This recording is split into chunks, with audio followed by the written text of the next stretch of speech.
అందరికీ నమస్కారం. ఇవాళ మనతో ప్రముఖ పంచాంగకర్త రవిశంకర్ శర్మ గారు ఉన్నారు. వారితో మాట్లాడదాం. గురుగారు నమస్కారం. నమస్కారం అండి. గురుగారు, అక్షయ తృతీయ ఎప్పుడు వచ్చింది? అక్షయ తృతీయ గురించి, దాని విశిష్టత గురించి కొంచెం మాకు వివరించండి గురుగారు. అక్షయ తదియ అసలు ఏంటంటే దీని యొక్క పురాణ వృత్తాంతం ఏంటంటే త్రేతాయుగంలో ఇప్పుడు మన ఉగాది ఏదైతే జరుపుకుంటున్నామో ఇప్పుడు వచ్చేటప్పటికి చైత్ర శుద్ధ పాడ్యమి అనేది వచ్చేటప్పటికి ఉగాది. కానీ త్రేతాయుగంలో వచ్చేటప్పటికి చైత్ర శుద్ధ పాడ్యమి ఉగాది కాదు. వైశాఖ మాసంలో వచ్చేటువంటి అక్షయ తృతీయ ఏదైతే ఉందో దీన్నే ఉగాదిగా జరుపుకునేవాళ్ళు అన్నమాట. అంటే శ్రీకృష్ణుడు ఎప్పుడైతే ఉన్నటువంటి కాలంలో జరిగినటువంటి ముఖ్యమైనటువంటిది ఏంటంటే అంటే ఈ యొక్క అక్షయ తృతీయ ఉగాదిగా అయింది. మనకు ఉగాదికి ఎలాగైతే మనం పూజ పునస్కారం చేసుకుంటామో అదేవిధంగా అక్షయ తృతీయ కూడా మనకు ఈ యొక్క పూజా విధానం అనేది ఉండేది యాక్చువల్గా. తర్వాత కాలంలో వచ్చేటప్పటికి మనకు ఉగాది అంటే ఈ కాలంలో వచ్చేటప్పటికి అంటే కలియుగంలో ఈ కాలంలో వచ్చేటప్పటికి మనకు చైత్రశుద్ధ పాడ్యమి ఉగాదిగా అయింది అన్నమాట. సో కాబట్టి ఉగాదికి ఉండేటువంటి కొన్ని గుణాలు మనకు ఈ యొక్క చైత్రశుద్ధ పాడ్యంకి ఎలాంటి గుణాలు ఉన్నాయో అలాగే మనకు అక్షయ తృతీయ రోజు కూడా అంటే వైశాఖ మాసంలో తొదియ రోజు రోహిణి నక్షత్ర కాలంలో కూడా అటువంటి నియమాలే ఎక్కువగా ఉన్నాయన్నమాట. సో వాటిని విశిష్టంగా జరుపుకోవటం అనేది ఒకటి. ఇది ఇంకోటి ఏంటంటే ఈ యొక్క కాలంలో వచ్చేటప్పటికి లక్ష్మీదేవికి పూజ చేయటం అనేది అనాదిగా వస్తూ ఉన్నది. లక్ష్మీదేవికి పూజ చేయటం ప్లస్ మన ఉగాది రోజు కూడా వచ్చేటప్పటికి ఏ కార్యమైనా ఆరంభించాలి అంటే చాలామంది ఇష్టపడతారు. ఉగాది రోజు అంటే మన సంవత్సరాది యుగానికి ఆది. సో ఈ కలియుగానికి ఆది ఈ యొక్క ఇది. కానీ త్రేతాయుగానికి ఆది వచ్చేటప్పటికి అక్షయ తృతీయ.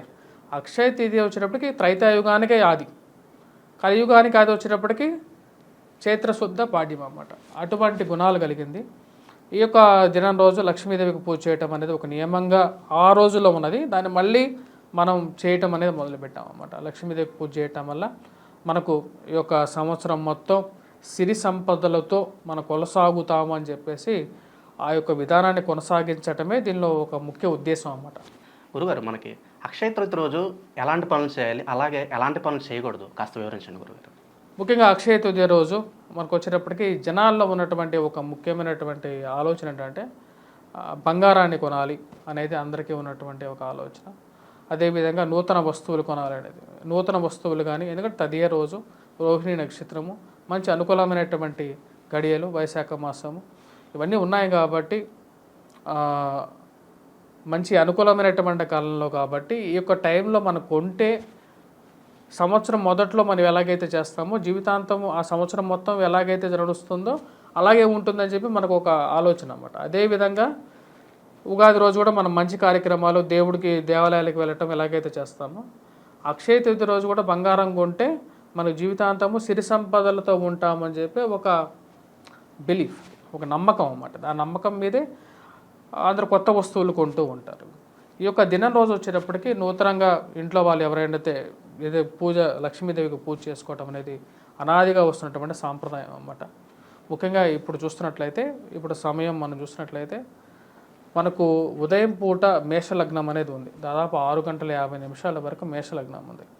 మేషలగ్నంలో అంటే శుభ సమయం, శుభముహూర్తం, శుభ పూజ. అంటే పూజకి ఫలం అనేది ఉండాలి. అంటే మనం చేసేటువంటి చాలా ఫలాలకి పూజకి ఆ ప్రతిఫలం అనేది ఎలా తగ్గుతుంది అంటే అక్కడ ఉన్నటువంటి సమయాన్ని బట్టి వస్తుంది అన్నమాట. ఇప్పుడు మేషలగ్నంలో 6:50 వరకు చాలా మంచి ముహూర్తం ఉందన్నమాట. ఆ ముహూర్తంలో మనం లక్ష్మీదేవికి పూజ చేసుకుంటే యోగ్యకారకంగా ఉంటుంది. ఎందుకంటే లాభస్థానంలో శని, ధనస్థానంలో గురువు ఉన్నాడు. మంచి అనుకూలమైనటువంటి గ్రహస్థితిగా గోచరిస్తూ ఉన్నది. ఇక ఏ వస్తువులు కొనాలి అంటే బంగారం, వెండి, ఎందుకంటే లక్ష్మీదేవికి ప్రీతికరమైనటువంటివి అన్నమాట అవన్నీ.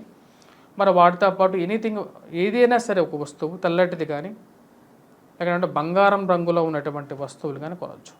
ముఖ్యంగా ఏ పనులు చేయకూడదు అంటే క్షౌరం అంటే తలపని చేసుకోవటం కానీ అంటే రెగ్యులర్గా చేసే వాటి యాక్టివిటీస్ కన్నా వచ్చేటప్పటికి ఈ యొక్క ఆ రోజే వెళ్ళి మనం గుండు కుట్టించుకోవటం అలాంటి పిచ్చి పనులు చేయకూడదు.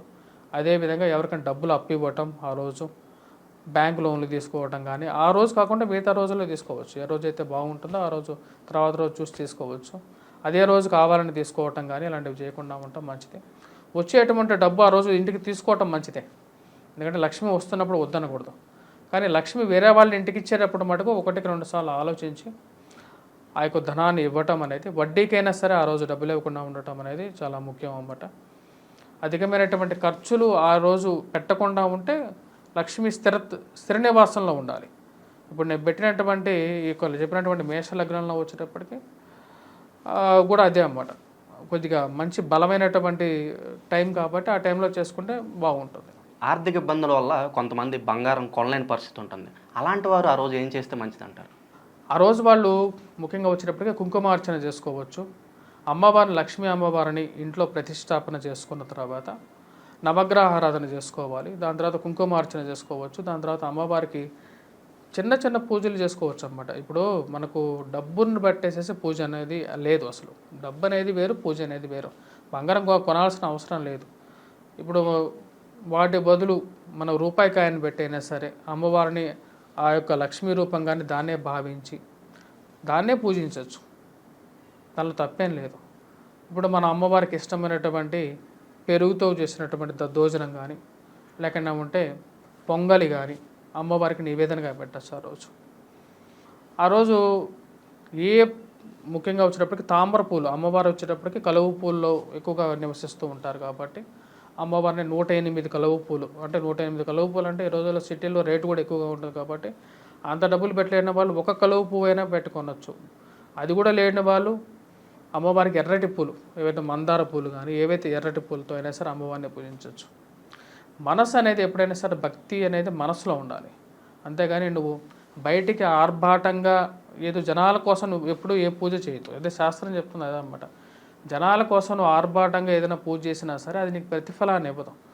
దేవుడు మనసులో లేనప్పుడు బయట ఎక్కడ మనం వెతుక్కోలేం లేదు కాబట్టి మనం ఆల్వేస్ ఏంటంటే మన శాస్త్రం కూడా అదే చెప్పింది. కానీ ఎవరెవరు ఎలా అనువదించుకుంటున్నారనే దాన్ని బట్టి దాని యొక్క రూపం మారుతూ ఉంటుంది అంతే. అందుకని ఇంకేం లేదు. ఈ యొక్క పూజను వచ్చేటప్పటికి ఆ రోజు ఎర్లీ మార్నింగ్ అవర్స్లోనే చేసుకుంటే కొద్దిగా బాగుంటుంది. ఎందుకంటే మనస్సు పవిత్రంగా ఉంటుంది, శరీరం పవిత్రత చేసుకొని, అంటే ఏవైతే రెగ్యులర్ యాక్టివిటీస్ ఉన్నాయో అవన్నీ చేసుకొని అమ్మవారిని పూజ చేసుకొని నూతన వస్త్రాలు లేకపోయినా సరే ఉతికిన వస్త్రాలైనా సరే ధరించి ఆ రోజు తలస్నానం చేసుకున్న తర్వాత అమ్మవారిని పూజించుకుంటే, ఎందుకంటే ప్రతి ఒక్కరికి లక్ష్మి ఈ రోజుల్లో స్థిర నివాసం అంటే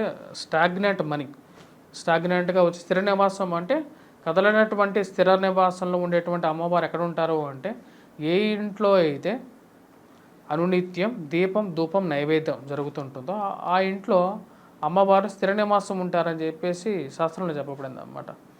2 పూట్ల దీపారాధన చేయాలి అనేది ముఖ్యం. కానీ చాలామంది ఒక పూట కూడా దీపారాధన చేయట్లేదు. దీపారాధన మహత్యమే అదనమాట. ఎందుకంటే దీపం జ్యోతి పరబ్రహ్మ, దీపం జ్యోతి చెప్తారనమాట. అంటే ఆ శ్లోకం అనేది ఉంది. అంటే ఏంటంటే ఇంట్లో ఒక లైట్ అనేది ఒక దేవుడి యొక్క రూపం అన్నమాట. ఆ దీపాన్నే మనం పూజిస్తాం. ఆ దీపారాధనలో ఉన్నటువంటి మహత్యం అది. అక్షయ తృతీయ గురించి ఎన్నో విషయాలు మాతో పంచుకున్నందుకు ధన్యవాదాలు. ధన్యవాదాలు.